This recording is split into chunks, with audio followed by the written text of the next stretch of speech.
Hi, welcome to Jumpcast. We have oranges. Hi, welcome to Jumpcast. We're in Cecilia's kitchen and we're eating our own body weight in satsumas. Okay, I'll just give it to you because I can't have that conversation again. They're called satsumas, like, not clementines. Yeah. Anyway, today we thought we'd have some fun and just talk about what your tariff move says about you. This isn't really what your tariff move says about you. It's you know. This is not how we feel about you personally. It's just general considerations on start moves. Yeah. So, if you're from a lower social status, if you're a peasant who can't do a barani. God, imagine that. Yeah, if you're a peasant who can't do a barani, You're me. a tariff move is basically a move in your set routine, your first routine, that you select to have difficulty given to it. So it used to be you get 2 tariff moves, now you get 4 tariff moves. And if you're Isto, you get 3. Yes. Just because they average it out, probably. Yeah. So. Basically, they add up to your difficulty score, and you're not allowed to repeat them in your second routine. Or in finals, I suppose. No, you are. In finals? I'm in finals, yeah. People tend to not do that because it means that they have to practice 2 different vols. Yeah. So they tend to just not use it in the final anyway. You could always use it as a sub-skill, I suppose. Yeah. Right. So, it goes all the way, doesn't it? It can be like a really difficult move. It can be a fairly standard move. Or it can be a move that you absolutely hate, really don't want to do in your vol. There's lots of different strategies. When we say what your tariff move says about you, it's kind of like what your car says about you. It's a wild sort of like stereotyping of people. So don't take it too seriously if you say your tariff move means this or that. Yeah. Don't take it seriously ever, just like for future reference. You don't know what they've actually starred when you watch the routine at first. You can guess at a really high level because they'll put in something outrageous. As if you're doing your set that's all singles and then they finish on 4 doubles. It's pretty easy to guess the carryover move. But at lower level, it's not quite as easy. There's people that carry over like pipe runnies. Yeah. Let's talk about them. Okay. So like if you star your lazy back or your Cody, if you star your lazy back or your crash dive even, generally that says you're not sure what the star is for. Either you're not sure what the star is for or you just don't have like that enough many somersaults. Yeah, you don't have that many skills. God, imagine that. No. And then as a consequence, you might also star the Cody or the Brownie ball out. Yeah. If you're gonna do it again. Yeah, one of the more common ones is to see the brownie ball out shaped differently. Straight and tucked, I mean, I think for Cody you don't see that often in different shapes. You see it all the time in sets, but if you're good enough to shape a Cody not tucked, you probably have other skills you can whip out of the bag. Fair enough. Yeah. So the next one is like back semis, baranis, and I guess front semis also fall under this one. It's like if you start a single somersault, then mistakes were made. That you're not gonna do again. Yeah, you probably mistakes were made there. I think it normally means that they planned on having a tariff skill by the time that comp came round in that position, and they had to like sub it out or something. Oh, I haven't thought about that. Yeah, maybe. Okay, moving on to Rudies and Fulls. The fact I'm pro elite gets brought up when I'm trying to pull. Yeah. To be fair, that's something like I would do. That's something you would do. Yeah. Yeah, I think. Yeah, it's pretty typical. Like, also, they're the only people who actually ask like aggressively what your tariff is at comps. Like normally, sometimes I do that, but out of sheer interest. It's not like I'm like, let's see if yours is higher than mine, because mine is definitely lower than theirs anyway, so it's fine.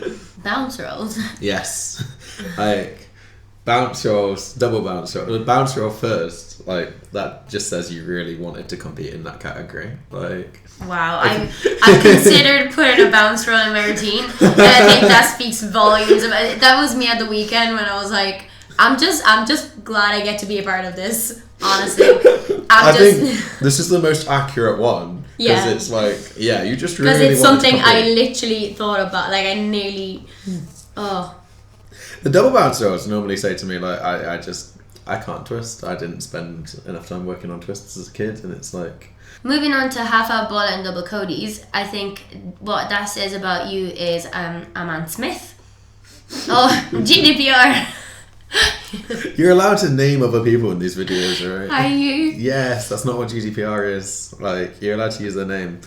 Like, I think it's like identifying information that's not already public. But I mean, if you're competing a move, that's kind of public. I think. I don't know. I don't have a good grasp of legal stuff. If you want to be the Jumpcast lawyer, leave a comment in this video. Ooh, Moira, I have a job for you. How do you know a lawyer? Do I want to know? Oh god. Yeah, so half out ball and double Cody, that is literally what Anne Smith competed at ISTA. And it says here, my coach lets me do what I want. I feel like Anne Smith enjoys a certain amount of freedom. So I can see that. Yeah, I feel like I wrote that from a coach's perspective in terms of like, it's one of those things, isn't it? You know, it's not that great for long-term development because eventually if they're going to get to top level, they need to be working on, you know, the twisties, the full and halves, the rudy outs, the half and halves. But then if you, like, the longer you let them use it, the more time they're sinking into a skill that's not super useful.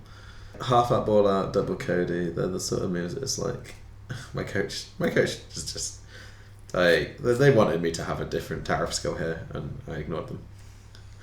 Yeah, fair enough. Double backs and half outs, I take this seriously. But not enough to have more than a half out or a double back. I think it really depends on where it is. If your half out's move 10, then it's like I take this medium seriously and that like you're still trying your best but you're not quite up there. If it's move 9, then fair enough.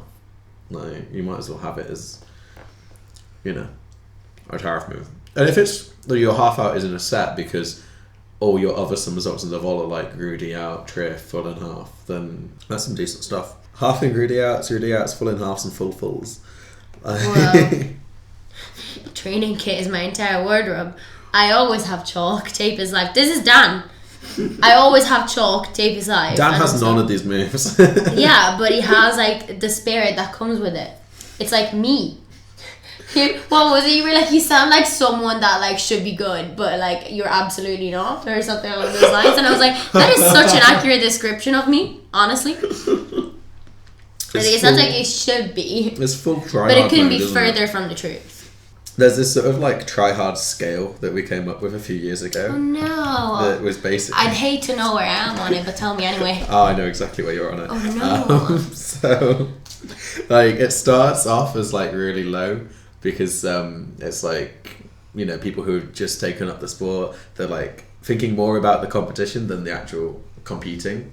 Does that make sense? So like, the social aspect of no, it? not even the social aspect. They're worried about like what they're wearing. They've never been to a comp before. They're like, Yeah. so they're so worried about the actual competition. Okay. Then they're not thinking about like competing or placing or like medaling or whatever. Yeah. And like that's normally like your first couple of comps as it is. Like, you know, I think mine I was just worried about like leotards and I was gonna say, I jumping just in really front of wanted a people. Leo, but you don't have to wear one novice. No one does. And if you wear Yeah. a Leo novice, people expect you to do well. It's like that unwritten rule that if you train topless, you have to be good. You know what I mean? Unfair. Like, Unfair. yeah. No one wants to see you train topless if you're not doing thrifts. That is the truth. Sorry, the try hard scale. So the try hard scale is basically like, it starts with like the first comp, or like your try hard scale is pretty low down because you're worried about the competition, you're worried about wearing. Generally, like as it's like getting up to like, you know, what we'd call maybe advanced, into advanced. It's like we're talking like bucks free, maybe neat free, isto, whatever they call that category. That's when people start getting competitive because they've done a few competitions and they kind of tend to recognize the people they're up against by this point. And also they've also like sort of found their spot, like which routine they want to enter at and whatever. And I think the try hard scale really peaks towards like the very bottom of Uber. because it's like, oh yeah, I just really Made it, but not quite. Yeah, I just really want to get into Uber. Like, I'm really like working as half hours, working a double back or something like that. And then once you get into Uber, it drops right down again on the try hard scale, because there's people there who are just like, yeah, this isn't a proper comp. Like, this is my like spare sort of time comp. So This is what I do in between spring series. that's exactly what we do in between spring series. That and crying. Okay. Do you need a hug or something? Are you good? Always need a hug. Okay. Same. And then once you get back to like the bottom of the top level, then it drops right down again, because people are like, yes, 20 moves. Hashtag Poppy. Oh, bless her. So happy for her. Oh, she did well, didn't she? Poppy, you're great. Moving on to full and back. My coach wants me to do triumph, but DMT is life. Yeah, I can see that, because Izzy literally does that. So she's very much a DMT person over trampoline. So she was between finishing on double straight or a full and back, and I don't know which one terrified me more. But actually probably the full and back. I don't know, because like also many athletes would really, really travel their double straights, potentially end up on the next bed. So I don't know. So it's probably the same actually though. Falling back and double straight. What else? What double Half straight? Half straight. What skills scream, I actually do DMT. This is just my spare time sport. I think everything Leo Westbrook does. I think Leo Westbrook Vol, where it's like 8 moves and then a DMT pass at the end. It's like straight brandy from end to end, and then like full onto the next bed. No, he did. He won yesterday. Was it yesterday? No, Sunday. It was Saturday. Jesus, it's Tuesday today. Christ. Yeah, no, he did pretty well on the weekend. But there's like the things that scream I'm actually a DMTist are the half out straight, the full and back.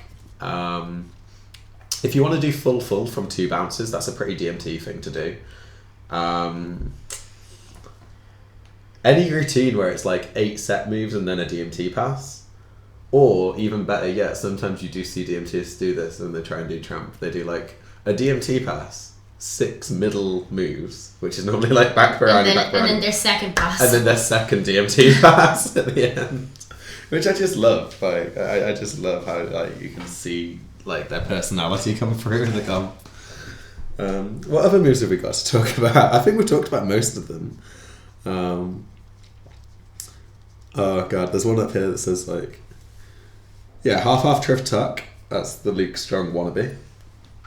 Half drift tuck as a star move. Yeah. At the end. Yeah, that's a pretty. And then the half. Who does that? I actually saw what. Oh, don't name names now. I can't you just name names. call them Luke Strong wannabe. No. I guess that's a straight up insult. It's not if they're a kid. I suppose, yeah. It's actually. And it was impressive. actually, I saw it on the Liverpool Instagram. So it was a Liverpool it's kid. like it came from the same club as Luke Yeah, Strong. well, I think it's probably Jay's influence. It's definitely Jay saying, let's use this as the set route move. Which is fair, you know, I think it's clever. It's tactical. It's a good tactic. I'm surprised more people don't use the half drift pike as a set move in the top level. And what does that say about you? Says you're Luke Strong. So you're actually Luke Strong. Yeah, so if you're using half pike at the end of your routine, basically you're just Luke Strong. Like, he's the only guy who else does that? I think it's just him, but it makes so much sense. Yeah, I can see that. I think that's it. No, sorry, we have Randy out and Miller. Oh, at the top. I ran out of space and then just thought I'll catch the top instead. I've taken pictures of my slides for Insta. Yeah, that's how, like... Have I taken pictures of my slides for Insta? That's what I'm thinking. I don't think you've got a Have I done it? I'm sorry, I don't think I have a half twist jump. I'm really struggling not to name names in this video. Who does Miller's? Not anymore. Leo, but not on trampoline, right? I think he's probably winged on trampoline in a comp. He's not normally in a position to go for a Miller by move 10. Physically? Yeah. body I'm We going. need to stop making these videos all about And literally, I was talking to him at the weekend. I was like, I'm so sorry for the amount of abuse you're getting on the internet. Like, this is actually cyberbullying at this point. He's going to report us on that like police cyberbullying website. And I'm fully on his side on this because he's right. What did he say? Oh no, he was fine with it. Oh. But if he was to report us, I'd be like, you know what? Like, fair enough. Right. So that was our what does your carryover skill say about you video. Yeah, if you know someone that exactly matches the description, then let them know. Let us know. Just let us know how accurate this is, because I think Chris put a lot of thought into it, and I just read his notes.